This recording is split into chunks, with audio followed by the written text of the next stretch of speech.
É o Reforme Puxadinho. Em cidades grandes como São Paulo, no nosso cenário, você sabe, temos mais cinza do que verde.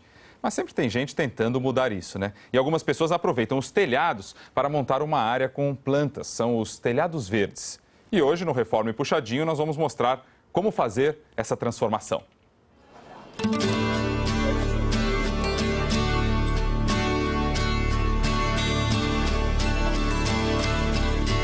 Essa casa na Vila Olímpia tinha 2 lajes que seriam um telhado normal. Mas para ficar mais aconchegante, a dona decidiu fazer um telhado verde. Hoje no Reforme Puxadinho a gente vai te ensinar a transformar aquela laje cinza, sem graça e sem utilidade, num jardim. Aqui foi usada uma terra especial, são só 7 centímetros. Uma tecnologia japonesa que é fabricada no Brasil e que permite você ter um jardim tão fininho. A gente está usando uma planta nativa, que é a grama amendoim, que é nativa do Cerrado e que fecha inteira, fica muito bonita. E nesse caso a gente usa 7 centímetros, que é o ideal para acomodar as raízes. Além de ficar mais alegre e bonita, o telhado verde ajuda a melhorar a umidade da casa. Funciona como um isolante térmico. Então, quando está muito calor, esse sistema ele chega a baixar até 18 graus a temperatura da laje. E quando está muito frio, ele segura o calor dentro da casa, vedando, né? A técnica usada aqui custa a partir de R$ 115 o metro quadrado. Mas se você não pode gastar tanto assim, dá para usar a terra comum. Só que o mais importante é perguntar para um especialista se a sua laje aguenta o peso da terra e da grama. Agora, se você não tem espaço para fazer o telhado verde ou até mesmo um jardim, não tem problema. A gente vai te mostrar agora que é possível sim ter flores em casa e até mesmo uma hortinha com bem pouquinho espaço.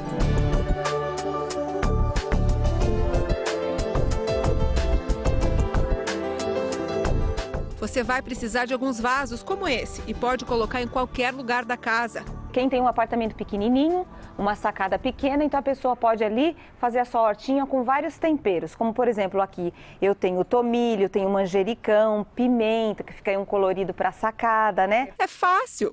Eu preciso colocar um pouquinho de pedra aqui no fundo para drenar, né? E aqui eu vou colocar um pouquinho de terra e venho, coloco... Vou plantar aqui a minha pimentinha, olha só.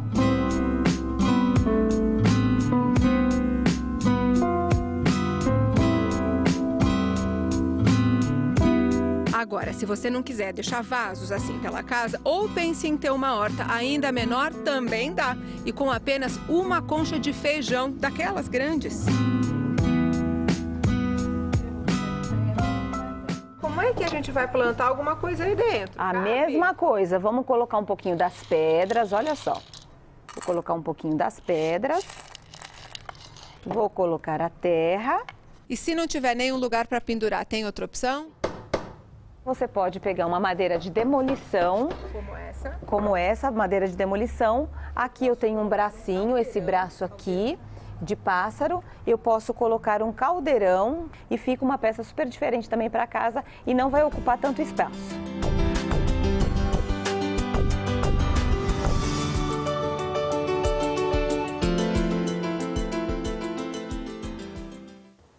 Bonito, né? A Elaine Gonzalez está aqui com a gente, que ajuda a entender esse mundo aí da arquitetura, da engenharia.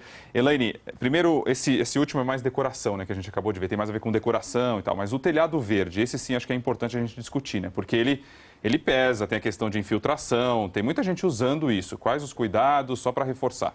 Claro, tem 2 questões muito importantes. Então, uma é a impermeabilização, para que isso não vire um problema depois de umidade, de infiltração dentro da casa. E a questão de avaliação do laudo técnico mesmo. Então, ver se a sua estrutura aguenta esse tipo de cobertura. Então, o telhado verde ele pode ser adaptado para laje inclinada, até realmente telhas com madeiramento. É só tomar os devidos cuidados.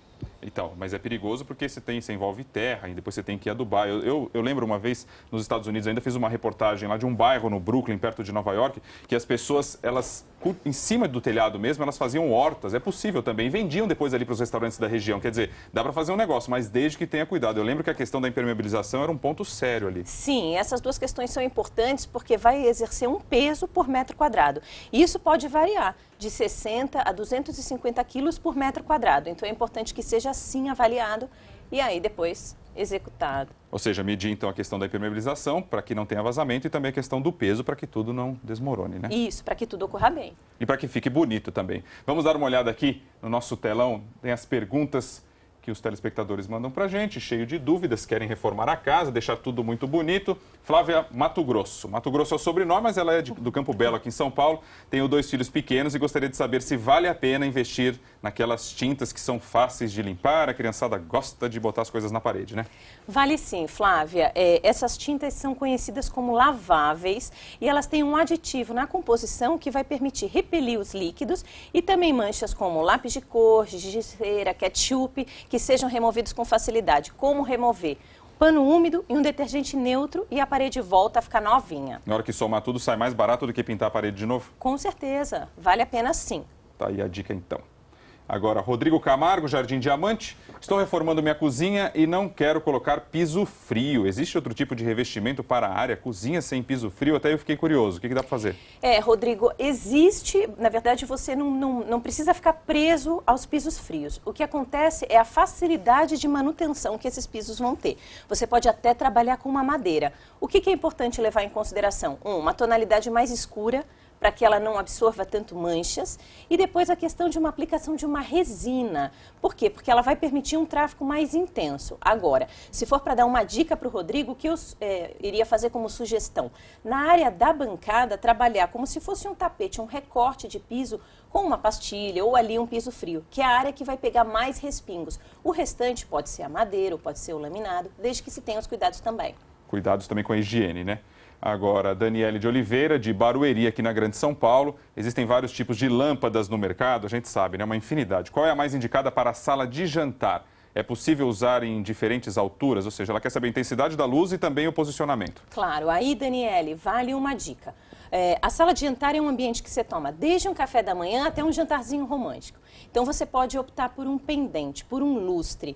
Ele vai ter sempre uma tonalidade mais amarelada, então uma tonalidade mais agradável. E você pode aliar isso a 2 questões. A altura, que você mencionou, então a altura correta é de 70 a 90 centímetros em relação ao tampo da sua mesa. Então, nem para ter sombreamento e nem ofuscamento. E a outra questão é que você pode dimerizar. Então, substitui a sua tecla do seu interruptor por um dimmer e aí ela consegue. Tá aí a dica. Obrigado, Elaine Gonzalez. Elaine Gonzalez, manda sua dúvida para cá que ela responde, viu?